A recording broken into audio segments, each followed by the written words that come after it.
ወቅቱ ዓለማችን በብዙ የተፈተነችበት ነበረ ከዛሬ 4 ዓመታት በፊት ማለት ነው። በተለይ የኮሮና ቫይረስ እንቅስቃሴ ገደቦችን መከልከሉን ተከትሎ እንግዲህ በዓለማችን በተለይም በአምራች ዘርፉ እንቅስቃሴዎች በሙሉ በመቆማቸው ምክንያት እንግዲህ የተለያዩ ኢንዱስትሪዎች እስከ መዘጋት የደረሱበት ጊዜ እንደነበረ ይታወቃል። ታዲያ ሀገራችን ኢትዮጵያም በዚሁ ዘርፍ እንግዲህ ገፈት ቀማሽ ከሆኑ ሀገራት ተርታ ተሰልፋለች። በተለይ የአምራች ዘርፉ ይሄንን ጉዳቶች ካስተናገዱት መካከል ነው።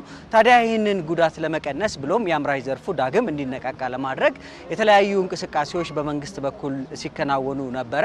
ከነዚህም እርምጃዎች መካከል እንግዲህ በትልቁ የሚነሳው የኢትዮጵያ ታምርት ንቅናቄ ነው። ይህ ንቅናቄ እንግዲህ የአምራች ዘርፉን በተሻለ የማምረት አቅሙን የማሳደግ እንደዚሁም ተዘግቶ የነበሩ የተለያዩ አምራቾችን ወደ ስራ እንዲገቡ በማድረግ ሂደት ውስጥ ትልቅ ድርሻውን እንደተወጣ ይነገራል። ዘንድሮ 4ኛ ዓመቱ ላይ የሚገኘው ይህ የኢትዮጵያ ታምርት ንቅናቄ እንግዲህ አሁን ላይ በስፋት እየተከናወነ ነው የሚገኘው።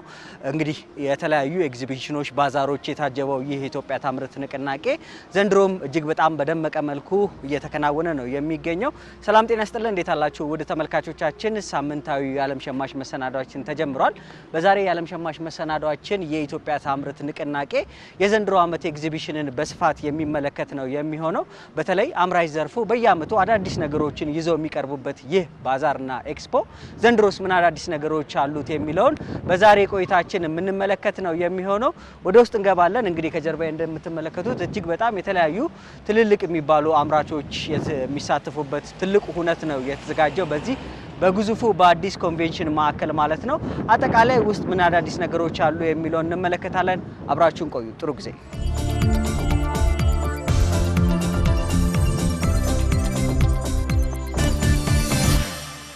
በነገራችን ላይ ተመልካቾቻችን እንግዲህ በዚህ በአራተኛው የኢትዮጵያ ታምርት ኤግዚቢሽን ላይ ከ300 በላይ አምራቾች እንደተሳተፉበት መረጃው ደርሶናል። ታዲያ እነዚህ አምራቾች ከትልልቅ ማሽነሪ አምራቾች ጀምሮ የተለያዩ ጨርቃ ጨርቆች፣ ምግብና መጠጦች እንደዚሁ ሌሎች በርካታ የሚባሉ በማኒፋክቸሪንግ ወይም በአምራቹ ዘርፍ የተሰማሩ አካላቶች ናቸው የተሳተፉበት ማለት ይቻላል። እንግዲህ ከነዚህ ውስጥ በቀዳሚነት ልንመለከት የወደድ ነው ትልልቅ ግዙፍ የሆኑ ሀገራዊ አቅም ያላቸውን ምርቶች የሚያመርቱ ትልልቅ ማኒፋክቸሪንጎች መካከል አንዱ የሆነው ብሔራዊ ኩራታችን የሆነው የኢትዮጵያ መከላከያ ኢንጂነሪንግን እንመለከታለን። እዛ ምን ተከናውኗል የሚለውን እንግዲህ የቀዳሚ ጉብኝታችን መዳረሻ የምናደርግ ነው የሚሆነው። አብራችሁን ቆዩ። ጤና ይስጥልን። ጤና ይስጥልን። እንዴት ነው? እንዴት ነህ? ሰላም ነው? ሰላም ነው። እግዚአብሔር ይመስገን። እንግዲህ ግዙፍ የሆነ ጀርባ ነው የምንገኘው። የኢትዮጵያ መከላከያ ኢንጂነሪንግ ይታወቃል። ትልልቅ የሆኑ ስራዎችን እየሰራ ነው የሚገኘው። አንዱ ይሄ ይመስለኛል። ምንድነው? አስተዋውቀን እስቲ መጀመሪያ። ኦኬ፣ እኛ መከላከያ ኢንጂነሪንግ ኢንዱስትሪ ግሩፖች በቢሾፍቱ ሞተር ቬሂክልስ ኢንጂነሪንግ በቢሾፍቱ የምንገኝ ኢንዱስትሪዎች ነን። በእኛ ኢንዱስትሪ የተለያዩ ምርቶችን እናመርታለን። መከላከያ ጠንካራ ክንድ ሆነን የተለያዩ መከላከያ ምርቶችን እናመርታለን። ኦቨርኦሊንግ እናደርጋለን። ታንኮችን ብዙ ስራዎችን እንሰራለን። በተጨማሪ ደግሞ ልክ እንደዚህ ኮሜርሻል ምርቶችን እናመርታለን። አሁን በቅርቡ ደግሞ ጀልባ ምርቶችን እያመረትን እናገኛለን። እስከ አሁን ላይ በፌዴራል ፖሊስና ለመከላከያ ባህር ኃይላችን የተለያዩ ጀልባዎችን እያቀረብን እንገኛለን። በቅርቡም ለአባይ ግድባችን ህዳሴ ግድብ ላይ ለንጋት ሐይቅ ላይ የሚሆን 2 ፓትሮል ጀልባዎችን ሰርተን አቅርበናል። ምንድነው አሁን ተግባር ላይ ከዋሉት የተለየ የሚያደርገው በአዲሱ ነገር? መጀመሪያ ግን እስቲ ለተመልካቾቻችን ራስን ብታስተዋውቅ ደስ ይላል። እሺ፣ እኔ ኢንጂነር ታዴል እባላለሁ። በቢሾፍቱ ሞተር ቬሂክልስ ኢንጂነሪንግ ውስጥ የዲዛይንና ኢንጂነሪንግ ሰራተኛ ነኝ። መልካም ኢንጂነር፣ በድጋሚ አብረን ቆይታ ለማድረግ ፈቃደኛ ስለሆንክ ከልብ እናመሰግናለን። እንግዲህ ኢትዮጵያ አሁን ላይ በትልቁ የባህር በር ጥያቄዋን ለመመለስ በርካታ ስራዎች እየሰራች እንደሆነ ይታወቃል። ከነዚህ አጋዥ ከሆኑ ነገሮች አንዱ ደግሞ ይህንን መሰል ትክክለኛ በሀገር ውስጥ የሚመረቱ መሰል ምርቶችም ድርሻቸው ትልቅ ነውና ይሄ ምንድነው በተጨባጭ ከሌሎቹ ለየት የሚያደርገው? ለኢትዮጵያስ ይዛ ለተነሳቸው ዓላማስ ከማሳካት አንጻር ምን እንምታል? የባህር በራችን ትልቅ ፕሮሰስ ሊጀመርን እንገኛለን። አሁን ከዚህ በፊት የነበሩን የኔቪ ኃይል የሚሆኑ ጀልባዎች ነበሩ። አሁን ላይ ግን ዘመናዊ ሆነው እየመጡ አሉ። እነሱን እኛውን ካላባይዝ በማድረግ በሀገራችን በሎካላይዜሽን ሲስተም የውጭዎች ምን ይመስላሉ የሚለው ነገር ይዘን በሀገራችን እያመረትን ለመስራት ፕሮግረስ ጀምረናል። አሁን ይሄንን ደግሞ ከኢትዮጵያ ኔቪ ፎርስ ጋር አብረን ኮላቦሬት በማድረግ የተለያዩ ጀልባዎችን ዲዛይን ለማድረግ እቅድ ይዘናል። እሱን እቅዶቻችን ደግሞ አሁን ላይ ውጤታማ አድርገን ወደ ባህር በራችን እናወጣለን። እነዚህ ደግሞ መነሻዎች ናቸው። እያንዳንዱ አሁን ትላልቅ ሐይቆችና ባህሮች አሉ። ከነሱ መነሻ በማድረግ ለኔቪያችን ደግሞ ለባህር በራችን ደግሞ ለኔቪው ትልቅ ግብአት ይሆናሉ ማለት ነው። አሁን ይሄንን ከውጭ እናምጣው ብንል በምን ያህል ዋጋ ነበር ልናመጣው ምንችለው? ዋጋ በጣም አይተመንም። ከውጭ እናምጣ ተባለም በጣም ኤክስፔንሲቭ ነው። በጣም በተለይ የኔቪ ፎርስ የማሪን ግሬድ የሆኑ ጀልባዎች በጣም ትላልቅ ዋጋ ነው ያላቸው። በሀገራችን ግን ከግማሽ በታች ቀንሰ ነው ማምረት የምንችልበት መንገድ አለ። በጣም በትልቅ ይሄ ሙሉ ዲዛይን በእኛ ነው የምናደርገው። ማቴሪያል አብዛኛውን ነገር ከሀገራችን እንጠቀማለን። እነሱ ነገሮች በመጠቀም የተለያዩ የኢንጂን ፓርቶች እና የተለያዩ አክሰሰሪዎችን ከውጭ እናመጣለን። ሌላው ስትራክቸር ቦዲ ጠቅላላ ግን እኛ ነው የምናመርተው። በግማሽ ኮስቱን ቀንሰን እኛ። ስንት ማለት ነው አሁን በኮስት ኤስቲሜሽን አሁን ግምት ብናወጣለን? አሁን ከውጭ ቢገቡ ከ130 እስከ 150 ሚሊዮን ድረስ ይፈጃሉ። እኛ ሀገር ግን ቢመጡ እስከ 80 እና እስከ 70 ሚሊዮን ድረስ አካባቢ ጨርሰን ማምረት እንችላለን። በርቱ። በጣም እናመሰግናለን። እሺ።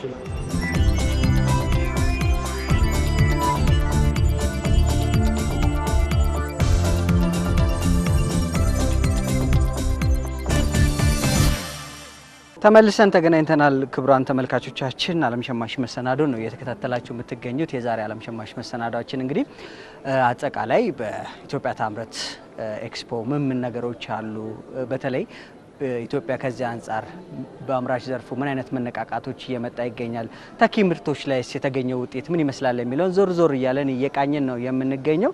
ወደ ፕላስቲክ ምርቶች ደግሞ ተገኝተናል። በተለይ የግንባታ ግብአቶች አሁን ላይ ሀገራችን ለመተካት በርካታ ስራዎችን እየሰራች እንደሆነ ይታወቃል። በቅርቡ እንኳን የሴራሚክን ማንሳት እንችላለን። በሀገር ውስጥ 100% ተደራሽ ለማድረግ በርካታ ስራዎችን እየሰራ እንገኛለን። ሌላው ደግሞ የፕላስቲክና ፕላስቲክ ውጤቶች አንደኛው ተጠቃሽ ነው። ከዚህ አንጻር እዚህ ምን በተኪ ምርት ምን አይነት ውጤቶች መጥተዋል የሚለውን እንተዋወቃለን ማለት ነው። ከልብ አመሰግናለሁ። ከዚህ ቀደም ኢምፖርት እያደረግን ነበር ለሀገር ውስጥ ገበያ የምናቀርበው። አሁን ላይ 71% ያህሉን ኢምፖርት በማስቀረት አዳማ ኢንዱስትሪ ፓርክ ውስጥ በገነባ ነው ፋብሪካችን እዚሁ እያመረትን እንገኛለን። ምንድናቸው ምርቶቹን እስቲ ትንሽ አስተዋውቀን። እሺ፣ ምርቶቻችን እዚህ ጋር እንደምታያቸው ለድሬኔጅ ሲስተም የሚሆን ፒቪሲ ፓይፖች እናመርታለን። ለንጹህ ውሃ መጠጥ አቅርቦት የፒፒአር ፓይፖች እናመርታለን። እንዲሁም ለኢሪጌሽን እና ለተለያዩ የመንገድ ስራ ለንጹህ ውሃ መጠጥ አቅርቦት የሚሆኑ ኤችዲፒ ፓይፖችን እናመርታለን። ከዚህ በተጨማሪ ደግሞ የተለያዩ ለኤሌክትሪክ መስመር ዝርጋታ የሚሆኑ ኮንዲዩቶችን እናመርታለን። የኢትዮጵያ ታምረት ኤክስፖ ላይ ነው የተገናኘ ነው። ኤክስፖ እንግዲህ በትልቁ ኢትዮጵያ እያመረተች እንደሆነ የምንመለከትበት እንደሆነ ይገለጻል። በእርግጥ ኢትዮጵያ እያመረተች ነው? አሁን ያለው ኤክስፖ እንዴት አየው በአንተ ምልከታ? በሚገባ ከኛ ምርት በተጨማሪ ዞር ለማለትም ሞክረናል። ኢትዮጵያ በደንብ እያመረተች ነው። በልጆቿ ጥረት በደንብ እያመረተች ነው። ይሄ ደግሞ በደንብ ኩራትን የሚጨምር ነገር ነው። እኛ እዚህ ጋር ዲስፕሌይ አድርገን ለሰው እያስጎበኘን እንገኛለን። የሚመጣው ሰው በደንብ ፕራውድ እየሆነ ከኛ ጋር የገበያ ትስስር ለመፍጠር ሀገር ውስጥ በመመረቱ ኩራት እየተሰማው ይገኛል። እንደዚህ አይነት ደግሞ መድረኮች ለኛም ብዙ ግብአት የሚሆኑ ነገሮች እናገኝባቸዋል። ለምሳሌ ከጥሬ ዕቃ ጋር በተገናኘ አሁን ላይ ኢምፖርት እያደረግን ነው እያመረትን ያለ ነው። አሁን ግን አገር በቀል የሆኑ የጥሬ ዕቃ አቅራቢ ድርጅቶች ጋር ኮንታክት እያደረግን ነው። ይህንን ደግሞ የፈጠረልን ይሄ የኢትዮጵያ ታምረት ኤክስፖ ነውና በደንብ ጠቅሞናል ለኛ። መልካም፣ በጣም አመሰግናለሁ። እሺ፣ እናመሰግናለን። ውድ ተመልካቾቻችን ዓለም ሸማች መሰናዷችንን እየተከታተላችሁ የምትገኙት እንግዲህ በርካታ ነው ዘርፉ። የተለያዩ ዘርፎችን ዞር ብለን ለመቃኘት እንሞክራለን እንዳለን ሰዓት አንጻር ማለት ነው። እስቲ ደግሞ ተጠቃሚዎች ምን ይላሉ የሚለውን የተወሰነ ተከታትለን ደግሞ ዳግም በሌላኛው ጫፍ እንገናኛለን። በድጋሚ አብራችሁን ቆዩ። ጥሩ ጊዜ።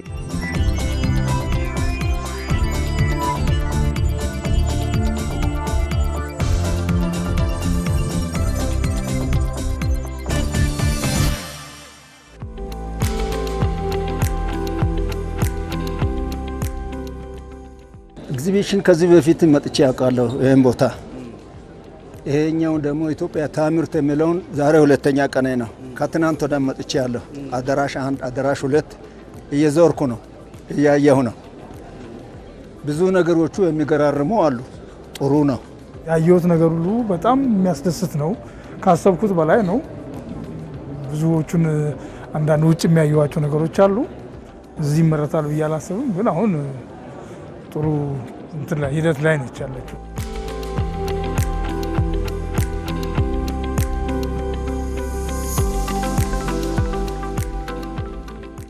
እዛ ውጪ ጀልባዎች ምናምኖች አሉ። ስለ ውሃ ቆጣሪዎች ምናምኖችን አይቻለው እና እሱ ጥሩ ሂደት ላይ ነው ያለው። ከዝቅተኛ እስከ ከፍተኛ ተሽከርካሪዎች ድረስ ያለው ልዩ ነገሮች አሉ። በጣም ደስ የሚሉ ናቸው። እሱን ተውና አዳራሽ ውስጥ ገብተ በሀገራችን የተፈጠሩ ቴክኖሎጂዎችን ብታይ የሚያስገርም ነው። በጣም ደስ የሚሉ ናቸው። ግን ለናሙና አመጣን አልደረሰም፣ ወደ ምርት አልደረሰም የሚባል ነገር ነው። ወደ ምርት ደርሶ ብናይ ደስ ይለናል። አዎ ሁሉም ነገሮች ያስደንቃል በእውነት እና ደስ ይላል። እንግዲህ ብዙም አልዞርኩም እስካሁን ካየኋቸው ምርቶች ግን ሁሉም ደስ የሚሉ ናቸው።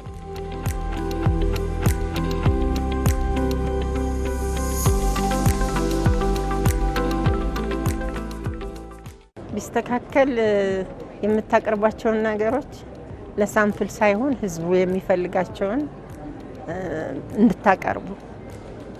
ለምን እኛ ጠይቀን የሚሸጥ አይደለም ሳምፕል ነው እየተባለ ያው እያየን መሄድ ብቻ ስለሆነ ለገበያ እንድታቀርቡት በጣም ደስ ይላል። ዋጋውን በተመለከተ ደግሞ አንዳንድ ቦታ ምክንያታዊ ነው፣ ጥሩ ነው። በዘይት በኩል በምን በኩል ያለው በአንዳንድ በኩል ደግሞ ከዚህ ዓላማ ውጭ ልክ ከሱቅ በላይም ዋጋ የተቆለለበትም አለ። ጫማዎች አካባቢ አንዳንድ እቃዎች ላይ ምክንያታዊ ቢሆን ነው። እንደውም የዚህ ኢትዮጵያ ታምርት የሚለው ኤግዚቢሽን ነው ሲባል ሰው ሁሉ የሚያስበው ከሌላ ቦታ ይሻላል እንትን ዋጋው የሚል ነገር ነው። አንዳንዱ ያው መጥፎ ነው ባይባልም ጥሩ ነው። አንዳንዱ ምክንያታዊ አይደለም ነው።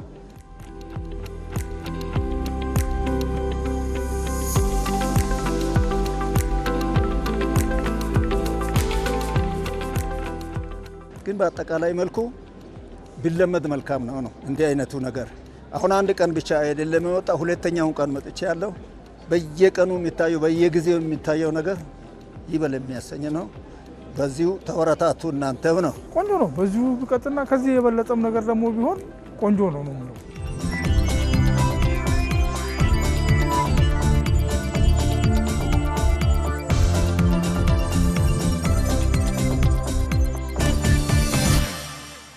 ተመልካቾች ተመልሰን ተገናኝተናል። ዓለም ሸማች መሰናዷችንን ነው እየተከታተልን የምንገኘው። በዚህ በአዲስ ኮንቬንሽን ማዕከል ስፍር ቁጥር የሌላቸው አምራቾች እንግዲህ የተለያዩ ምርቶችን ለተጠቃሚዎች እያቀረቡ ነው። ኢትዮጵያ በተጨባጭ በማምረቱ ዘርፍ ምን አይነት አቅም እየገነባች ይገኛል የሚለውን እንግዲህ እያስመለከቱን ነው የሚገኘው። እጅግ በጣም የሚገራርሙ ስራዎችን እየተመለከትን ነው። እስቲ ደግሞ ወደ አንደኛው ጎራ እንላለን። አሁንም አብራችሁን ቆዩ። ጤና ይስጥልን። ጤና ይስጥልን። ሰላም ነው? እግዚአብሔር ይመስገን ሰላም። ከረጢት ይሸጣል? ከረጢት ለሳምፕል ነው የመጡት። ለማሳየት ለሳምፕል ነው የመጡት። በነገራችን ላይ አዲስ አዋጅ ወጥቷል አይደለ? አንድ ጊዜ ጥቅም ላይ የሚወጣ የፕላስቲክ ምርትን የሚከለክለው አዋጅ ተግባራዊ ሆኗል። ስለዚህ አሁን ላይ ተፈላጊነታቸው በጣም የጀመሩ ምርቶች ይመስለኛል። በጣም ተፈላጊ ናቸው። በደንብ ሽያጭ ያላቸው እቃዎች ናቸው። መልካም። ምን አዲስ ነገር ይዛችኋል? ይሄ በእርግጥስ በፊት ኢትዮጵያ አይመረትም ነበር እንዴ? ይመረታል፣ ግን ሞር አሁን በአዲስ ኳሊቲዎችና ኢምፖርት የሚደረጉ ምርቶችን በመተካት ደረጃ በከስተመርም ኦርደር እንዲሁም በራሳችን ብዙ አይነት ምርቶችን እናመርታለን። ለተለያዩ ፓኬጂንግ የሚውሉ በኦርደር የምናመርታቸው ምርቶች አሉ። እንዲሁም ደግሞ ገበያ ላይ የምንጠቀማቸው በፊት የነበሩት ብዙ ነገሮች እናመርታለን። እነዚህ ከረጢቶች ብቻ አይደለም፣ እዛ ጋር የምታያቸውን የተለያዩ የፕላስቲክ እቃዎችንም እናመርታለን። ሸራዎች እንደዚህ ወንበሮችን፣ ሴፍቲ ኔቶችን ለኮንስትራክሽን እና ለቡና የሚጠቅሙ ሴፍቲ ኔቶችን እናመርታለን። አሁን እንደ ሸማች የሚያሳስበኝ አንዱ የዋጋ ጉዳይ፣ አቅርቦት በብዛትና በጥራት ማግኘት ጉዳይ ነው እና ይሄንን በምን ያህል ደረጃ ይመልሳል ማለት እንችላለን? እናንተ ምርቶች የኛ ምርቶች ሀገር ውስጥ እንደ መመረታቸው አንፃር በተመጣጣኝ ዋጋ የቀረቡና በሰፊ አሁን ላይ እየሰራንባቸው ያሉ ናቸው። በብዛት ገበያ ላይም ቀርበዋል። አሁንም አሉ ገበያ ላይና በጣም በተመጣጣኝ ዋጋ ነው እየቀረቡ ያሉት። ለምሳሌ አሁን እነዚህ በዋጋ ፕራይስ አውጥታችኋል? አሁን ባለው ሁኔታ የተወሰነ ጭማሪ ያለው እንጂ 13 ብር እስከ 14 ብር ነበረ ከኛ ጋር የሚሸጡት አንዷ ፒስ ማለት ነው። ይሄ አሁን ባለው የተወሰነ ጭማሪ ያላቸው የጥሬ ዕቃ ዋጋ ስለጨመረ ካለው የነዳጅ ችግር ጋር እንጂ ከ13 እስከ 14 ብር ነበረ ገበያ ላይ የሚቀርቡት። ተመጣጣኝ ናቸው። እውነት ነው። እና እነዚህ ሸራዎችስ? እነዚህ ሸራዎቹ ደግሞ በተለያየ ሳይዝ ከለርና ቲክነስ ይመረታሉ። በሮልም እናመርታለን። እዛ ጋር እንደምታያቸው በሮልም ይመረታሉ። በሳይዝም ተቀንሰው ልክ እንደዚህ አሁን 4 በ5 ነው የሚመረተውና በከለርም በኳንቲቲም በቲክነሱም በጥራቱ በተለያየ ደረጃ እናመርታለን። ከስተመር በሚፈልገው እንዲያገኝ ማለት ነው።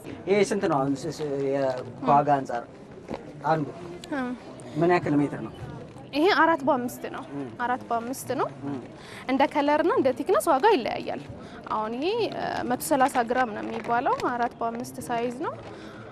አሁን ባለው እንዳልኩ አሁን ባለው የጥሬ ዕቃ ዋጋ ጨመረ እንጂ 970 አካባቢ ነበሩ። አሁን 1333 ብር ናቸው።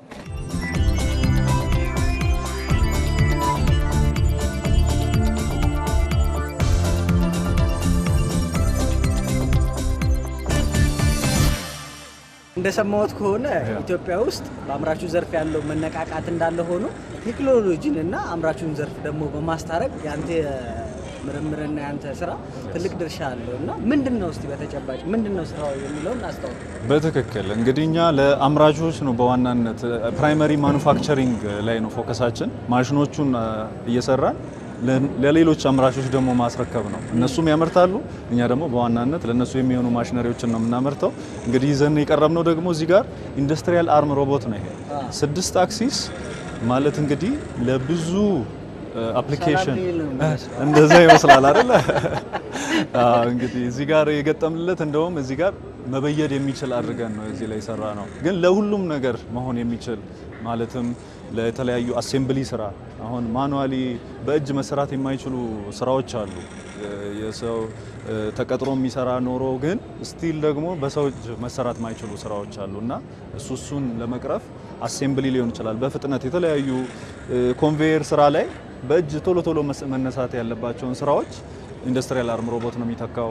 እሱን እዚህ ላይ ከስተማይዝ አድርገን መስራት እንችላለን። እንዲሁም የተለያየ አንግል መቁረጥ የሚያስቸግሩ በማኑዋሊ መሰራት የማይችሉ ነገሮችን ኢንዱስትሪያሊ እዚህ ጋር መቁረጥ እንዲችል የተለያዩ አፕሊኬሽኖች መስጠት እንችላለን። ግን በዋናነት ፎር ኤኒቲንግ መሰራት እንደሚችል አሳያለሁ። በላይ መሰለ በደንብ ማቀው የመኪና አምራች ተቋማቶች ትልልቅ የሚባሉት አምራቾች ላይ እንደነዚህ አይነት ቴክኖሎጂዎችን ሲጠቀሙ አውቃለሁና ይሄ ኢትዮጵያ ውስጥ ገባ ነው ለመጀመሪያ ጊዜ ስለያየሁትና በትክክል ኢንዱስትሪያሊ ያው በትንንሽ አንዳንድ ቦታው ላይ እየተሞከሩ እናይ ነበር። እኛም ግን ኢንዱስትሪያል ደረጃ በዚህ ደረጃ የተሰራ ለመጀመሪያ ጊዜ ነው። እኛም እዚህ ጋር ሾኬዝ እያደረግን ያለ ነው። በትምህርት ቤቶች የተለያዩ ፕሮጀክቶች እየተሰሩ ነበረ። ግን ስቲል በኢንዱስትሪያል ደረጃ ግን አፕሊኬሽን ከስተማይዝ መሆን የሚችል ተደርጎ ስንሰራ ፎር ዘ ፈርስት ታይም ነው። እንዲሁም ለተለያዩ ኮኔክት እያደረግን ነው። ኢትዮጵያ ታምርት ትልቁ ነገር የገበያ ትስስር የሚፈጠርበት ቦታ ነው።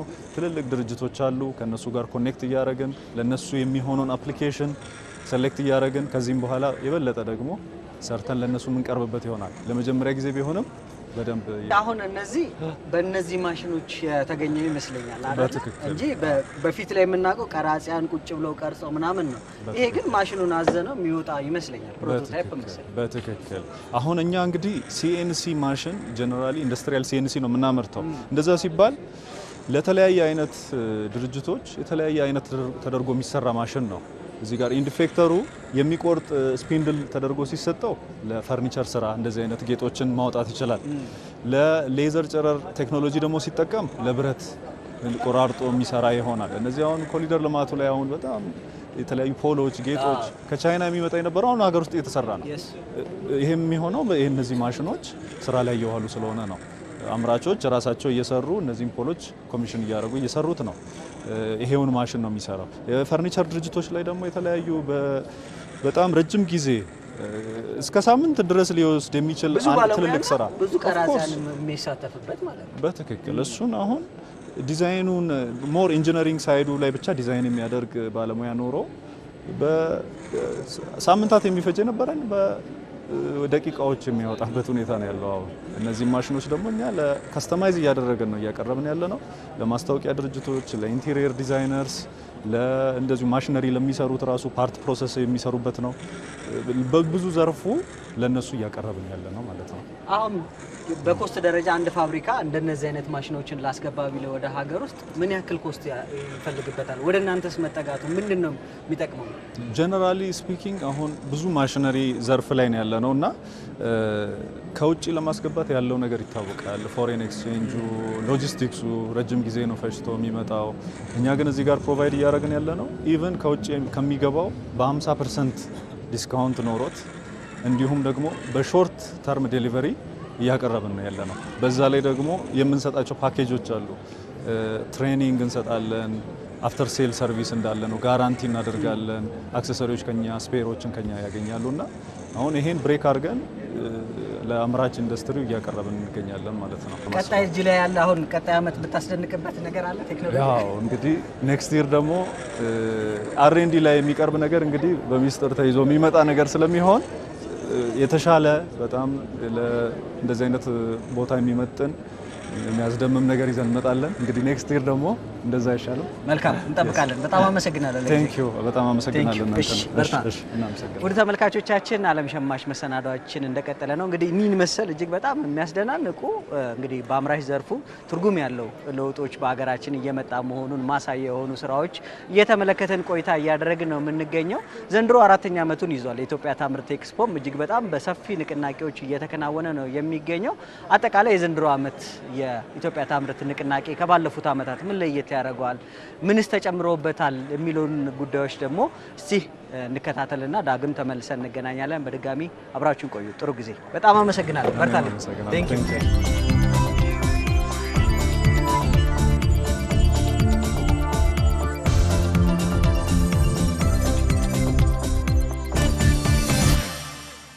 የኢትዮጵያ ታምርት ኤክስፖ ዘንድሮ 4ኛ ዓመቱን ነው የያዘው። ስለዚህ ባለፉት 3 ዓመታት የተለያዩ ውጤቶችን በተግባር ማሳየት የቻለ የኢትዮጵያ ታምርት ንቅናቄ ነው። የዚህ የኢትዮጵያ ታምርት ንቅናቄ ደግሞ አንዱ የ10 ኪሎ ሜትር የጎዳና ላይ ሩጫ ነው። ቀጥሎ ደግሞ የሚመጣው የኢትዮጵያ ታምርት ኤክስፖ ነው። ይህ ኤክስፖ በዘንድሮ ከ300 በላይ የሚሆኑ ኢንዱስትሪዎች የተሳተፉበት ነው።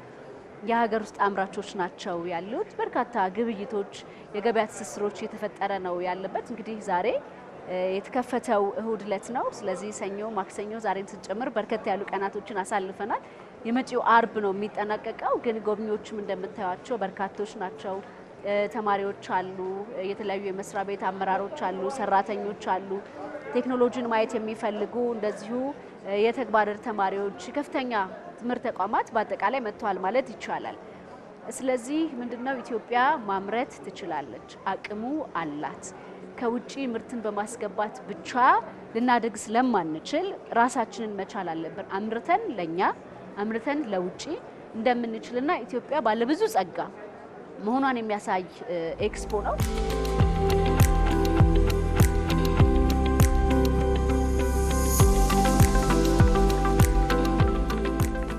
እዚህ ውስጥ እንግዲህ የምትመለከቷቸው ምርቶች በጠቅላላ ገቢ ምርትን በመተካት የራሳቸው ትልቅ ሚና የተጫወቱ ናቸው። ኢትዮጵያ ውስጥ ማምረት ይቻላል ወይ? እንደዚህ አይነት ቴክኖሎጂ አለ ወይ? እንደዚህ አይነት አቅምስ አለ ወይ? የት ነበርን? ኢትዮጵያ ለምን እስካሁን ከውጪ ጥገኝነት አልተላቀቀችም? የሚሉትን ሁላ ጥያቄ እንድንመልስ የሚያስችል ኤክስፖ ነው ማለት ይቻላል። ስለዚህ በየትኛውም ዘርፍ በጨርቃጨርቅ ብንወስድ፣ በቆዳ ብንወስድ፣ በምግብና መጠጥ ዘርፍ ብንወስድ፣ በብረታ ብረት ብንወስድ፣ በኬሚካል ብንወስድ፣ በሌሎችም ዘርፎች ላይ የታዩትን እምርታ በአንድ አካባቢ ውስጥ ወይም በአንድ ማዕከል ውስጥ የምናይበት ነው። ስለዚህ ኢትዮጵያ እውነትም በቀጣይ ራሷን የምትችልበት ደረጃ ላይ መድረስ እንደምትችል የሚያመላክት ኤክስፖ ነው ማለት ነው። የገቢውም ቁጥር በርካታ ነው። የቀረቡትም አምራቾች ዘመናዊ ቴክኖሎጂን በመጠቀም ወይም ዘመኑ ከሚፈልገው ቴክኖሎጂ ጋር አብረው የሚራመዱ ምርቶች ናቸው ያሉት። ስለዚህ ይሄ ደግሞ አንድም አምራች ዜጋን ከመፍጠር አኳያ፣ ሁለትም የሀገርን ሉዓላዊነት ከማስጠበቅ አኳያ የራሱ አስተዋጽኦ አለው። ምን ጊዜም ሉዓላዊ ነን ልንል እንችላለን፣ ግን ከውጪ የሚገቡ ምርቶች ላይ ጥገኛ ሆነን ነገ ከነገ ወዲያ በማይታወቅ ሁኔታ ምርቶች ሊቋረጡ ይችላሉ፣ የሀገራት ግንኙነት ሊቋረጥ ይችላል። ያኔ ሀገር ምን ይሆናል? ምክንያቱም ራሳችንን አልቻለን፣ ጥገኛ የሆነው በሌላ ሀገር ላይ ስለሆነ። አሁን ግን እዚህ ያለውን አቅም መጠቀም ከቻልን ማምረት ከቻልን ከጥገኝነት ከተላቀቀን ከሉዓላዊነት በላይ ነን ማለት ነው። ያ ደግሞ በራስ መተማመን ይጨምራል።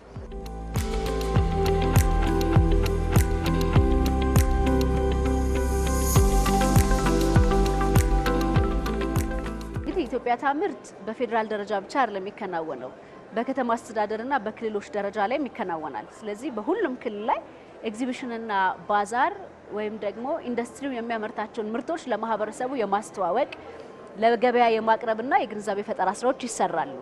ይሄኛው ግን በሀገር ደረጃ የሚዘጋጀው ትልቁ የኢትዮጵያ ታምርት ንቅናቄ ነው። ይሄ ዋናው ዓላማው በኢንዱስትሪዎችን ማበረታታት፣ ኢንዱስትሪዎች እንዲያድጉ ማድረግ፣ በኢንዱስትሪው ዘርፍ ላይ የሚገጥሙ ችግሮችን በጋራ መፍታት እንዲቻል መድረኮችን የምናመቻችበት፣ አምራቾችና ሸማቾች የሚገናኙበት መድረክ፣ የመንግስት አካላትና አምራቾች እንደዚሁ በአንድ መድረክ ላይ በጋራ የሚመክሩበትን እድል የፈጠረ ነው። ስለዚህ የትኛውም አምራች ቢሆን ለማህበረሰቡ ምርቱን የሚያቀርብበትን መድረክ ነው የሚያዘጋጀ ነው። ኢንዱስትሪ ደግሞ የኢንዱስትሪ ሚኒስቴር ብቻ አይደለም፣ የሁሉም ነው። ማምረት የህልውና ጉዳይ ነው።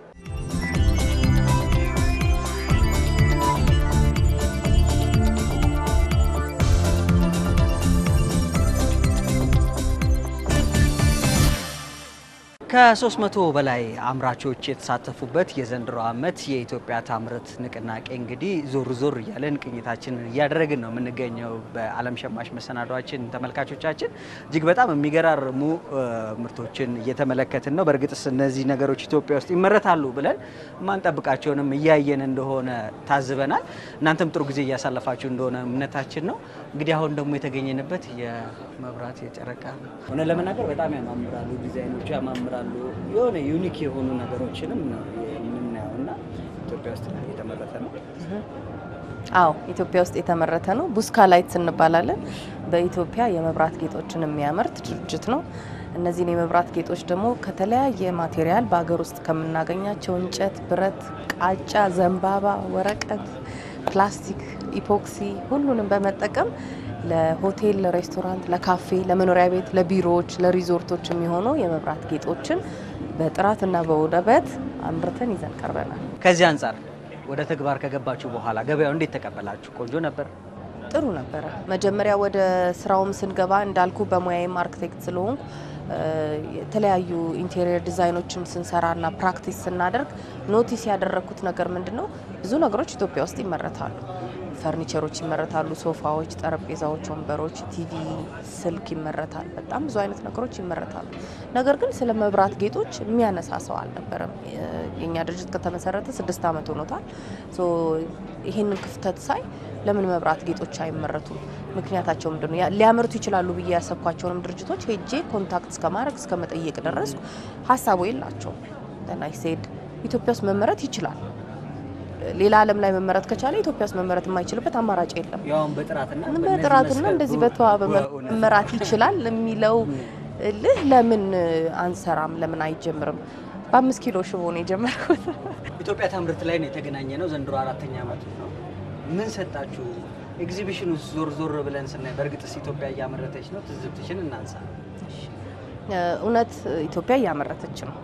እኛንም እንደ ተሳታፊ ደግሞ ሳየው 3ኛ ዓመታችን ነው አሁን ስንሳተፍ። ከመጀመሪያው ዓመት 2ኛው ዓመት በጣም የተሻለ፣ ከሁለተኛው ደግሞ የዚህኛው ዓመት እጅግ በጣም የተሻለ ነው። ከምን አንጻር ነው የተሻለው?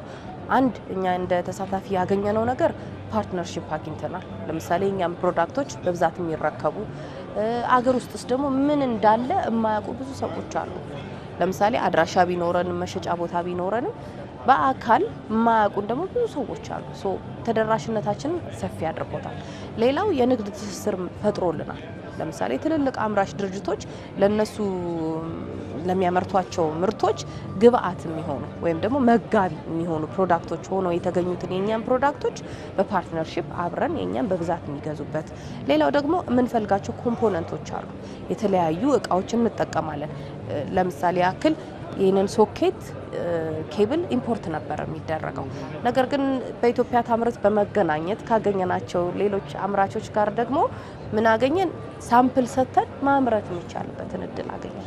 ስለዚህ ምን እየቀረፍን መጣን? መጀመሪያ ስራውን ስንጀምር ወደ 50% አካባቢ ነበር ሎካል ማቴሪያል የምንጠቀመው። እስከ ባለፈው አመት ደግሞ 70% ነበር። አሁን ደግሞ በዚህ አመት እስከ 80% አገራዊ ፕሮዳክቶችን በመጠቀም አሁን በሚቀጥለው ደግሞ እየቀረፍን ወደ 100% የማድረስ እድሉ ይኖረናል ማለት ነው። ስለዚህ በርቱ ማለት እንወዳለን። መጨረሻ ላይ ማለት የምትፈልጊው ነገር ካለ እናንሳና እናጠናቅ። ማለት የምፈልገው ነገር ከዚህ ቀደም ስለ አገር ውስጥ ምርት የነበረው እይታ ትንሽ ቅር የሚያሳይ ነበር። እውነት ለመናገርም የአገር ውስጥ ምርቶችም በዚህ መጠንም ኳሊቲም አልነበራቸውም። ነገር ግን ከጊዜ ብዛት ሰውም የአገር ውስጥ ምርት መጠቀም ሲጀምር ጥራታቸው፣ ውበታቸው እኛ ጋር ሰው ሲመጣ እናንተ ኢምፖርተር ናችሁ፣ መገጣጠም ነው ስራችሁ፣ ያ ማለት ለኔ የሚነግረኝ ኳሊቲው በጣም ጥሩ ነው ማለት ነው። ማርኬቱን ፊት ያደርጋል፣ የሰውን ዲማንድ ይመግባል ማለት ነው። ስለዚህ የሀገር ውስጥ ፕሮዳክትን መጠቀም ሰፍቷል። አሁንም ከዚህ በላይ እንዲሰፋ ይገባል። የሀገር ውስጥ ምርት ተጠቀሙ። እንደምታዩት ጥራቱን የጠበቁ በጣም ብዙ ምርቶች አሉ። የሚፈለገውን አገልግሎት ይሰጣሉ። ስለዚህ የሀገር ውስጥ ምርትን በሀገራችን ተመርቶ በሀገራችን ገበያ የሚቀርበውን እየኮራን እንጠቀምበት። ስለዚህ እኔ ቅድሚያ በሀገር ውስጥ ልኩራና ልጠቀም እቺን እንደራደር ሂሳብ ወይስ ለዲስፕሌይ ብቻ ነው? አለን። በጣም አመሰግናለሁ። እሺ፣ መልካም ቀን። ወደ ተመልካቾቻችን እንግዲህ ዓለም ሸማች መሰናዷችን እንግዲህ ስትከታተሉት እንደነበረው በዛሬ ቆይታው በዚህ በግዙፉ በአዲስ ኮንቬንሽን ማዕከል ዘንድሮ ለአራተኛ ጊዜ የተካሄደውን የኢትዮጵያ ታምርት አጠቃላይ ኤክስፖ ንቅናቄው ይዞት የመጣቸው እድሎች ምን መልክ አላቸው የሚለውን በስፋት የዞር ብለን የቃኘንበት መሰናዶን ነበር ወደ እናንተ ያሻገር ነው። እውነትም ለመናገር እንግዲህ ኢትዮጵያ በብዙ መልኩ በጥራትም በብዛትም እያመረተች እንደሆነ ትልቅ ተስፋ ሰጪ የሆኑ ስራዎችም እንደ ሀገር እየተሰሩ እንደሆነ መመልከት እንችላለን። ይሄ ደግሞ የበለጠ ሊያድግ ሊሰፋ ሊጎለብት ይገባል መልእክታችን ነው። አምራች ዘርፉ ሲነቃቃ በውስጡ የሚይዛቸው በርካታ የስራ እድሎችና የተለያዩ የምርት አይነቶችም በዛው ልክ ያድጋሉ። ያ ደግሞ እንደ ሀገር ለምናስበው የብልጽግና ጉዟችን ትልቅ መንገድ ይሆናል ማለት እንወዳለን። የዛሬ ዓለም ሸማች መሰናዷችን በዚሁ ያበቃል። በፕሮግራሙን እያስተዋወቁ ወይም እየመራው ወደ እናንተ በመድረስ ጎንጉሶ አብሬያችሁ ቆይታ አደረግኩ። ሳምንት በሌላ መሰናዶ እንጠብቃችኋለን። እስከ ሳምንት ቸር ቆዩ። ጤና ይስጥልኝ።